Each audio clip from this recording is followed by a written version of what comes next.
అందరు ఎలా ఉన్నారు? నేనైతే చాలా బాగున్నాను. ఈరోజు మా అమ్మ తలకాయ కూర చేస్తుంది. మేము ఇక్కడికి వచ్చినాక మా హస్బెండ్కి జలుబు చేసిందండి. ఇక తనకైతే తలకాయ కూర తినాలనిపించిందంట.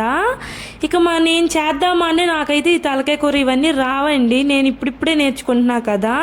ఇక ప్రయోగాలు ఎందుకని మేమైతే తెచ్చుకోలేదు. ఇప్పుడైతే అమ్మ వచ్చేసింది కదా. ఇక అమ్మ వచ్చిందని ఇక ఈరోజు అయితే మా హస్బెండ్ తలకాయ తీసుకొని వచ్చారు. ఇక్కడ అమ్మ చేస్తుంది. చూసారా అంత స్పీడ్గా చేసేస్తుందో. అమ్మ తలకాయ కూర చాలా బాగా చేసిద్దండి. ఇక మసాలాలన్నీ వేసినాక ఇంటి దగ్గర నుంచి తీసుకొచ్చిన కారం అయితే వేసింది. ఇది వెయ్యంగానే కూర కలరే మారిపోయిందండి. చాలా రెడ్గా వచ్చింది. చూడటానికి కారం ఎక్కువలా కనిపిస్తుంది కానీ చాలా ఎమ్మీగా ఉంది. మరీ ఎక్కువ స్పైస్ లేకుండా. అమ్మ అంతా చేసినాక కొత్తిమీర వేసి ఫైనల్ టచ్ నేను ఇచ్చేసాను. కూర అయితే చాలా బాగా వచ్చిందండి. సూపర్ టేస్ట్ ఉంది. ఇక్కడ వరకు నా వీడియో నచ్చితే మాత్రం ప్లీజ్ అండి నా ఛానల్ సబ్స్క్రైబ్ చేసుకోండి.